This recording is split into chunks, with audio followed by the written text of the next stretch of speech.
human chair. Ranpo Edogawa.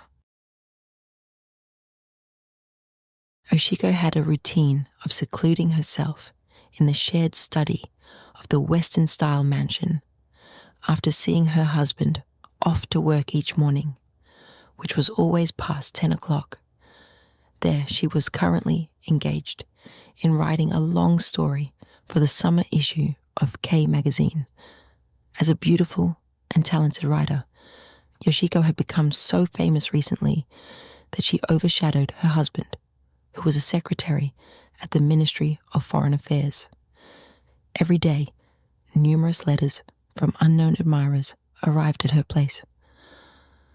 This morning as well, before starting her work, she had to go through the letters from these unknown people. Most of them contained trivial and cliched phrases, but out of a kind-hearted, feminine sense of courtesy. She made it a point to read through every letter addressed to her. Starting with the simpler ones, she finished reading 2 letters and a postcard, and then one bulky package that seemed to be a manuscript remained.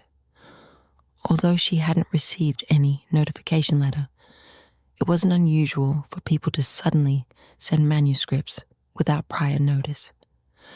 Most of these unsolicited manuscripts were tediously long and boring, but she decided to at least take a look at the title, so she opened the package and took out the bundle of papers. As expected, it was a bound manuscript. However, strangely, it had neither a title nor a signature, and it began abruptly with the words, "Madam." Wondering if it was indeed a letter, she casually skimmed through the first few lines. As she read on, she felt an unusual and oddly unsettling sensation, and her innate curiosity drove her to continue reading further. Madam, please forgive me many times over for sending you such an intrusive letter from a man you do not know at all. You may be quite shocked to hear this, but I am now about to confess to you the most extraordinary crimes I have committed. For several months, I have completely hidden myself from the human world, living a truly devilish life. Of course, no one in the wide world knows of my deeds. If nothing had changed, I might have remained out of the human world forever. However, recently a strange change has occurred in my heart, and I have felt compelled to confess my fateful story. Though this may leave you with various doubts, please by all means read this letter to the end.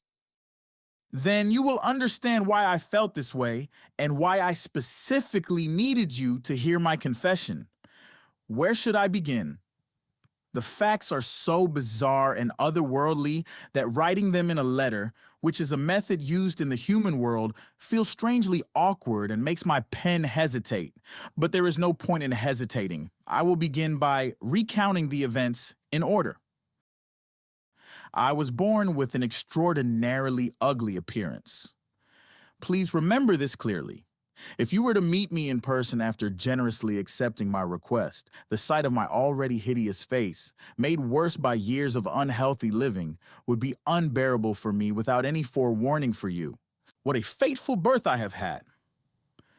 Despite my ugly appearance, an intense passion secretly burned within my chest. I longed for sweet, luxurious dreams, forgetting my reality as a hideous-faced, extremely poor craftsman. If I had been born into a wealthier family, I might have indulged in various pleasures through the power of money, distracting myself from my ugliness. Or if I had been blessed with more artistic talent, I might have been able to forget the dreariness of this world through beautiful poetry. However, unfortunate as I was, I could not enjoy either of these blessings and had no choice but to make a living day by day through the work inherited from my parents as a humble furniture craftsman. My specialty was making various types of chairs. My chairs were so well liked by even the most demanding clients that the company took special care of me, giving me only the finest work. These high-quality orders often involved intricate carvings on the backrests and armrests, complex cushioning, and precise measurements to match the client's delicate tastes. Such work required a level of effort that a layperson could hardly imagine. However, the greater the effort, the greater the satisfaction upon completion. It might sound presumptuous, but I believe this feeling of accomplishment can be compared to the joy an artist feels when finishing a magnificent piece. Once a chair was completed, I would first sit in it myself to test its comfort. Even in my monotonous life as a craftsman, I would feel an indescribable sense of pride at that moment. I would imagine the kinds of distinguished or beautiful people who might sit in this splendid chair. Considering that such a fine chair was commissioned, there must be a luxurious room befitting it. I envisioned famous oil paintings hanging on the walls, magnificent jewel-like chandeliers hanging from the ceiling, and the floor covered with expensive carpets. On the table in front of this chair, I imagined vibrant Western flowers in full bloom, emitting a sweet fragrance. Lost in such fantasies, I would feel as though I had become the owner of that splendid room, experiencing an indescribable pleasure, even if only for a moment. My fleeting fantasies would continue to expand without end. Despite being a poor, ugly craftsman, in my imagination, I became a noble prince sitting in the magnificent chair I had created. Beside me would always be the beautiful woman from my dreams, listening intently to my words with a radiant smile. It didn't stop there. In my fantasies, we would hold hands and whisper sweet words of love to each other. However, my fleeting purple dreams were always quickly shattered by the boisterous chatter of the neighbor's wife or the hysterical cries of a sick child nearby. In an instant, the harsh reality would reappear before me, exposing its gray and ugly form. Returning to reality, I would see my own pitiful and hideous self, a far cry from the noble prince of my dreams. And that beautiful woman who had just smiled at me, where on earth could she be? Even the dirty little nursemaids playing in the dust around here wouldn't spare a glance in my direction. Only the chair I had crafted remained, standing forlornly as a remnant of my dream. But that chair would soon be carried away to a world entirely different from ours. Each time I finished a chair, I was overcome with an indescribable sense of emptiness. This inexplicable, unsettling feeling grew increasingly unbearable as the days went by. If I have to continue this maggot-like existence, it would be better to die, I seriously thought. While chiseling away in the workshop, hammering nails, or mixing potent paints, I obsessively pondered the same thing. But wait, if I have the resolve to end my life, surely there must be another way, for example. And so my thoughts began to take a more sinister turn. Around that time, I was commissioned to make a large leather-upholstered armchair, a task I had never undertaken before. This chair was to be delivered to a hotel run by foreigners in the same city of Y. Originally, it was supposed to be ordered from their home country. But the company I worked for managed to secure the order by convincing them that Japan also had chair craftsmen who were just as good as the imported ones. This was a significant opportunity for me, and I dedicated myself to the task, forsaking sleep and food. I truly poured my soul into it, working feverishly. When I looked at the finished chair, I felt a satisfaction I had never known before. It was a masterpiece, so splendid that I was entranced by its beauty. As usual, I took one of the 4 chairs, which were part of a set, to a sunny spot on the wooden floor and sat down comfortably. What a wonderful feeling it was to sit in that chair. The cushion was just right, not too hard, not too soft. The texture of the untreated gray leather, which I had deliberately left uncolored, felt perfect. The backrest, with its gentle slope, supported my back tenderly. The armrest, bulging slightly with delicate curves, provided perfect support. Everything about the chair came together in a miraculous harmony, embodying the very essence of the word comfort. I sank deeply into the chair, caressing the rounded armrest with both hands, lost in a trance. Then, as was my habit, a torrent of endless fantasies began to flow through my mind, each one as dazzling as a five-colored rainbow. It was so vivid that I feared I might be losing my mind. Amidst these thoughts, a sudden, brilliant idea struck me. Perhaps this is what they mean by the devil's whisper. It was a wildly fantastical and eerie notion, but its very eeriness had an inexplicable allure that tempted me. Initially, my only wish was simple. I didn't want to part with the beautiful chair I had poured my heart and soul into. If possible, I wanted to follow it wherever it went. As I indulged in my reveries, this simple desire merged with a terrifying idea that had been fermenting in my mind for some time. How insane I must have been. I decided to turn this bizarre fantasy into reality. In great haste, I dismantled the armchair I thought was the best of the four and rebuilt it to suit my strange plan. The chair was a very large armchair with the seating area upholstered with leather all the way down to the floor, and the backrest and armrest were very thick. Inside these thick parts, there was a common, large, hollow space, big enough to hide a person without being detected from the outside. The chair was constructed with a sturdy wooden frame and many springs, but I made some adjustments. I modified it so that I could place my knees in the seating area and fit my head and torso into the backrest, making it possible to hide inside the chair in a sitting position. This required considerable skill, but it was something I was quite adept at, so I managed to do it thoroughly and efficiently. For instance, I created small, undetectable gaps in the leather to allow for breathing and hearing external sounds.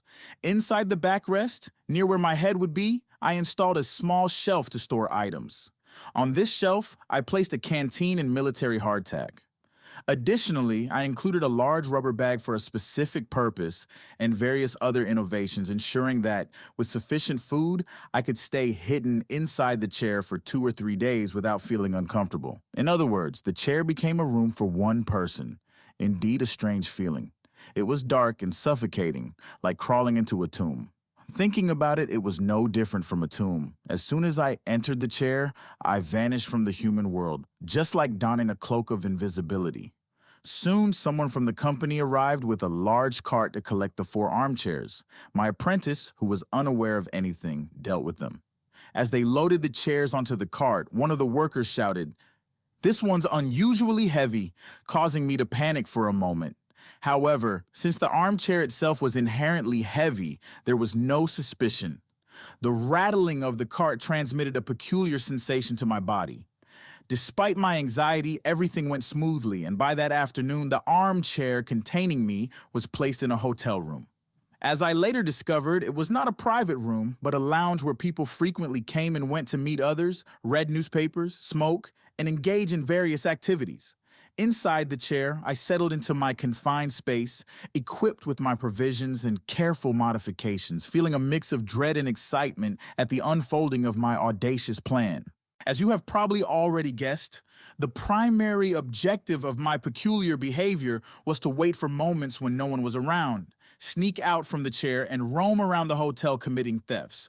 Who would ever imagine that a person could be hiding inside a chair? I could freely move from room to room like a shadow, ransacking them. When people started making a commotion, I would retreat back into my hiding place inside the chair, quietly observing their futile search. You might be familiar with a type of crab known as a hermit crab, often found along the shoreline. It looks like a large spider and struts around confidently when no one is around, but at the slightest sound of footsteps, it darts back into its shell with incredible speed.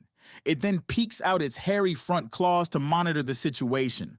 I was exactly like that hermit crab, except my shell was a chair, and instead of the beach, I roamed around the hotel with impunity. Surprisingly, my outrageous plan succeeded precisely because of its audacity. By the 3rd day after arriving at the hotel, I had already accomplished a significant theft. The terrifying yet exhilarating feeling of committing a robbery, the indescribable joy of succeeding, and the amusement of watching people frantically search for me right under their noses. All of these provided me with an extraordinary thrill. The plan was executed so seamlessly and unexpectedly that it caught everyone off guard. The thrill of the heist, the sense of accomplishment upon succeeding, and the sheer amusement of observing the chaos I caused, these were the strange and powerful delights that entertained me immensely. However, I regret that I don't have the time to delve into those details right now. What I discovered there was a bizarre and immensely gratifying pleasure, far surpassing the thrill of theft by 10 or 20 times. Confessing about that discovery is, in fact, the true purpose of this letter. Let me take you back to when my chair was placed in the hotel lounge. After it arrived, the hotel staff examined the chair, testing its comfort, but soon the room fell silent with not a sound to be heard. It seemed that the room was empty. Despite the quiet, I was too scared to emerge from the chair immediately. For what felt like an eternity, though it may have just seemed that long, I concentrated all my senses on listening for the slightest sound, trying to gauge my surroundings. After a while, I heard heavy footsteps, likely from the hallway, approaching the room. As they drew nearer, the carpet muffled them to a nearly inaudible level. Soon I heard the rough breathing of a man, and before I knew it, a large Western man dropped heavily onto my lap, bouncing a few times on the cushioned seat. Through the thin leather, I felt the warmth of his substantial body pressed against my thighs. His broad shoulders rested against my chest, and his heavy hands overlapped mine through the leather. The rich, masculine scent of a cigar wafted through the tiny gaps in the leather. "Madam, try to imagine the scene as if you were in my place." What a truly bizarre and extraordinary situation it was. I was terrified, curled up tightly in the dark confines of the chair, cold sweat trickling from my armpits. I was so overwhelmed with fear that I lost all ability to think clearly, left in a state of utter bewilderment. Starting with that man throughout the day, various people sat on my lap, one after another.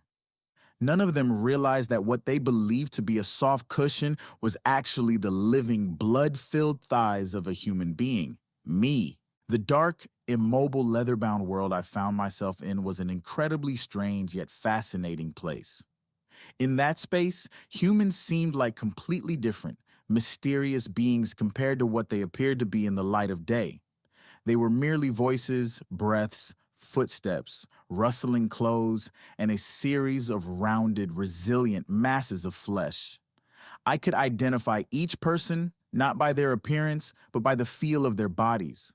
Some were excessively fat, giving the sensation of rotting fish, while others were so thin and bony they felt like skeletons. Each person had a unique combination of spinal curvature, scapular position, arm length, thigh girth, and tailbone length, making even similar body shapes distinguishable in some way. Humans, beyond their facial features and fingerprints, could undoubtedly be identified by the feel of their entire bodies. The same could be said for the opposite sex. Usually, people judge others based on their facial attractiveness, but in the world inside the chair, such considerations were irrelevant. There, it was all about the bare flesh, the sound of voices, and the scents. Madam, please do not be offended by my frank description, but there, in that hidden world, I developed an intense attachment to the body of a woman. She was the first woman to sit on my chair, and her physical presence left a profound impact on me. Judging by her voice, she was a young foreign maiden. At that moment, there was no one else in the room. She seemed to be in a cheerful mood, singing a strange song softly to herself as she danced into the room with a light step. When she reached the armchair where I was hiding, she suddenly threw her voluptuous yet incredibly supple body onto me. For some reason, she began laughing out loud, flailing her arms and legs like a fish caught in a net. For nearly half an hour, she remained on my lap, occasionally singing and moving her heavy body in rhythm with her song. This was an earth-shattering event for me, something I could never have anticipated. I had always regarded women as sacred, even frightening, and had avoided looking at them directly. And now, here I was in the same room, in the same chair, feeling the warmth of an unknown foreign maiden's skin through the thin layer of leather separating us. She showed no signs of anxiety, fully trusting her weight to me and freely moving her body in the comfort of being unseen. Inside the chair, I could pretend to embrace her. I could kiss the back of her neck from behind the leather. I had the freedom to do anything without her knowledge. After making this astonishing discovery, my initial purpose of theft became secondary. I became utterly engrossed in the strange, tactile world inside the chair. I began to think that this world inside the chair was my true home.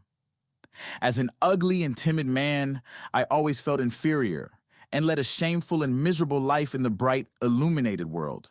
However, once I changed my living environment and endured the cramped conditions inside the chair, I could approach beautiful people, hear their voices, and feel their skin, something that would never be allowed in the open world. The romance within the chair, how incredibly enigmatic and intoxicatingly attractive it was. Only those who have experienced hiding inside a chair can understand. It was a romance of touch, hearing, and faint smell. It was a romance in a world of darkness, not of this earth. Perhaps it was the love and desire of the devil's realm. Considering this, who can truly imagine what bizarre and terrifying things might be happening in the unnoticed corners of this world? Initially, I had planned to escape the hotel as soon as I fulfilled my purpose of theft. However, I became so enthralled by this most peculiar pleasure that I no longer thought of escaping. Instead, I made the chair my permanent home and continued living this extraordinary life. Every night I took utmost care during my excursions, making no noise and avoiding detection. Consequently, there was no danger. However, it is truly astonishing that I managed to live inside the chair for several months without being discovered. Spending nearly every hour of every day in the cramped space inside the chair with my arms bent and knees folded caused my entire body to go numb. Eventually, I could no longer stand upright properly and had to crawl like an insect to the kitchen or restroom. What a madman I was. Despite such suffering, I could not bring myself to abandon the strange, tactile world I had discovered. Some hotel guests would stay for a month or two using the place as a residence. But since it was a hotel, there was a constant flow of guests. Consequently, my peculiar romances changed partners over time, something beyond my control. The memories of these various strange lovers are etched in my mind, not by their appearances, but primarily by the shapes of their bodies.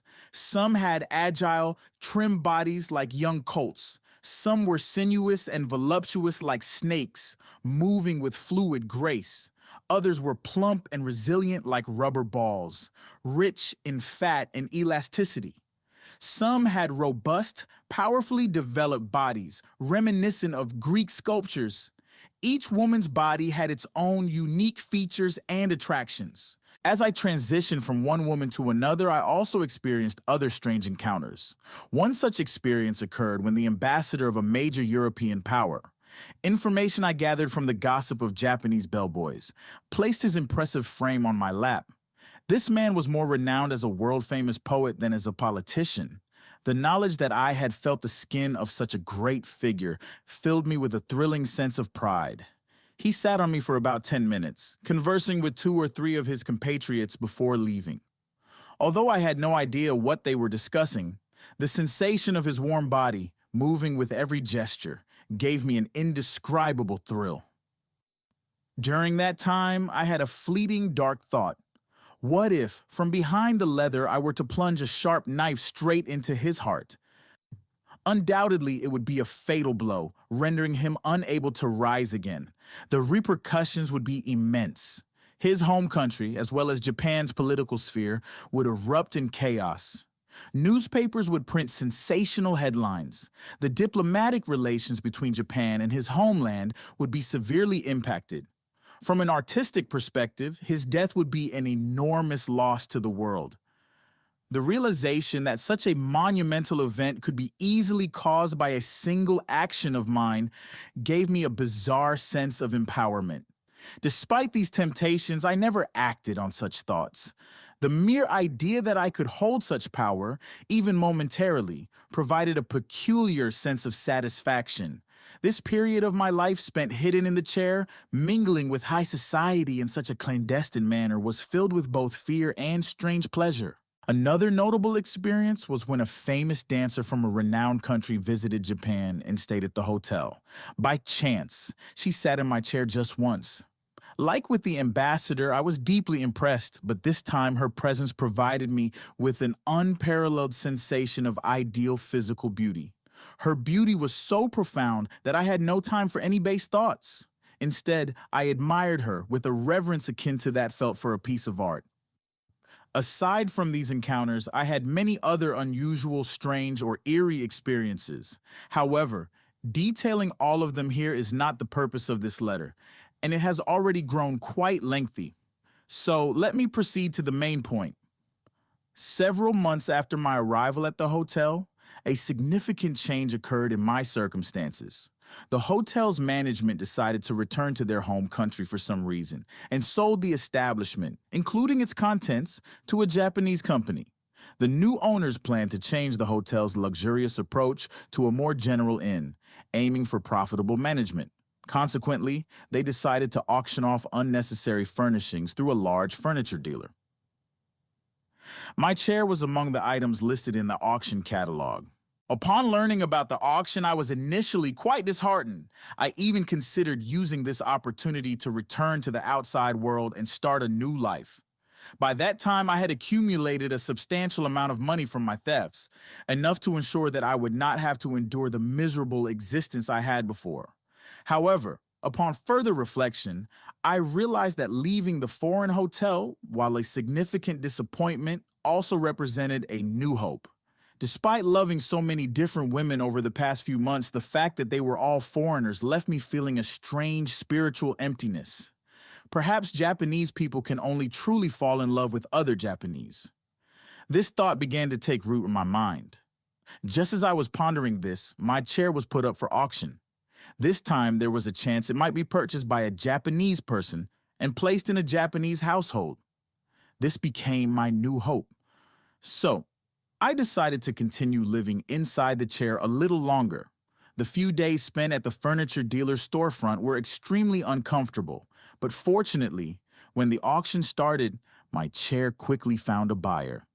Despite its age, it was still a splendid piece that easily attracted attention.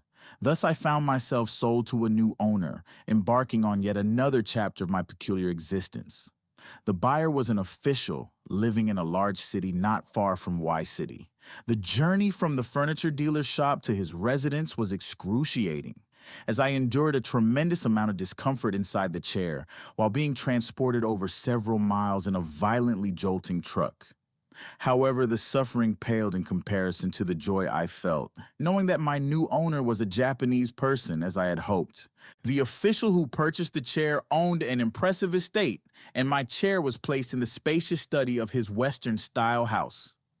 To my great satisfaction, this study was used more by the official's young and beautiful wife than by him. For about a month, I was constantly in the presence of this lady. Except for her meal times and sleeping hours, her supple body was always upon me. This was because she spent most of her time in the study, engrossed in writing a book. I need not elaborate on how deeply I loved her. She was the first Japanese person I'd ever been close to, and she possessed a remarkably beautiful body. For the first time, I felt true love. Compared to this, my numerous experiences at the hotel could not be called love at all.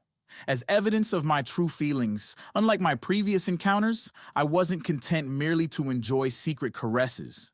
With this lady, I desperately wanted to reveal my existence to her, and I went to great lengths to try to make this happen. I wished that the lady herself would become aware of my presence inside the chair, and although it was a selfish desire, I hoped she would love me.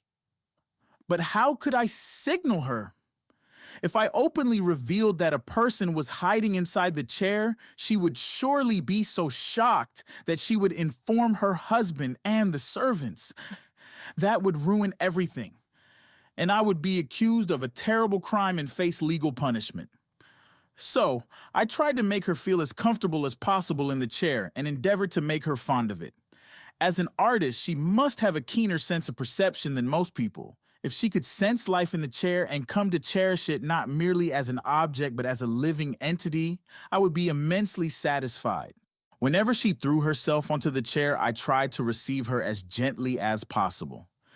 When she was tired and resting on the chair, I subtly moved my knees to adjust her position without her noticing. If she began to doze off, I would very gently rock my knees, mimicking the soothing motion of a cradle. Whether my efforts were rewarded or it was merely my imagination, lately, it seemed as if the lady had developed an affection for the chair.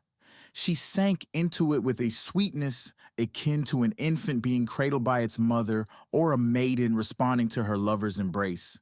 Even the way she moved on my lap seemed to convey a sense of fondness. My passion grew more intense by the day, and eventually, oh madam, eventually I harbored an audacious wish beyond my station. I became desperate to see the face of my beloved, even just once, and to exchange words with her. I felt that if I could do that, I would be content to die. Madam, you have undoubtedly realized by now, please forgive my extreme impertinence. The truth is, my beloved is you. Ever since your husband purchased my chair from that shop in Y City, I have been offering my unattainable love to you, a pitiable man. Madam, this is my lifelong plea. Could you not grant me just one meeting? Could you not, if only for a moment, say a few comforting words to this wretched and ugly man? I do not wish for anything beyond that. I am too hideous and disgraced to desire anything more. Please, please, hear the desperate plea of a most unfortunate man. Last night, I left the estate to write this letter. It is far too dangerous and impossible for me to ask you this face to face. And now, as you read this letter, I am wandering anxiously around the estate, my face pale with worry. If you can find it in your heart to grant this most impudent request, please place your handkerchief on the potted carnations in the study window. That will be my signal. Then I will visit the estate's entrance as a casual visitor. And this mysterious letter concluded with fervent words of prayer. When Yoshiko read halfway through the letter, she turned pale with fear, sensing something dreadful. Unconsciously, she stood up and fled from the study where the unsettling armchair was placed, escaping to the Japanese-style living room. She thought about tearing up the letter without reading the rest, but her curiosity and concern compelled her to continue reading it at the small desk in the living room. Her premonition had been correct. What a horrifying truth it was. The armchair she had been sitting in every day contained a stranger hiding inside it. Oh, how terrifying, she shuddered, feeling a chill run down her spine as if cold water had been poured over her. The strange tremor did not subside. Yoshiko was so stunned that she had no idea how to deal with the situation. Should she inspect the chair? No, she couldn't bring herself to do something so terrifying. Even if the person was no longer there were likely to be remnants of food and other filthy items associated with him. "Madam, there's a letter for you," a maid announced, snapping Yoshiko out of her daze. She turned to see the maid holding a newly delivered envelope. Unthinkingly, Yoshiko took the letter and was about to open it. But then she noticed the handwriting on the envelope, and the shock was so great that she nearly dropped it. The handwriting was identical to the unsettling letter she had just read. For a long time, she hesitated, unsure whether to open it. Finally, she tore it open and read the contents with trembling hands. The letter was short, but its strange words startled her once more. "Please forgive my rudeness in suddenly sending you this letter. I am an avid reader of your work. Enclosed is my humble creation. If you would kindly take a look at it and provide your critique, I would be most grateful. For certain reasons, I mailed the manuscript before writing this letter, so I presume you have already seen it. What did you think of it? If my humble work has made any impression on you, it would bring me great joy. The title I had in mind for the manuscript, which I deliberately left out, is The Human Chair. I apologize for the impertinence of this request. Respectfully yours. Yoshiko's eyes widened in disbelief. This new letter, seemingly ordinary, was penned with the same handwriting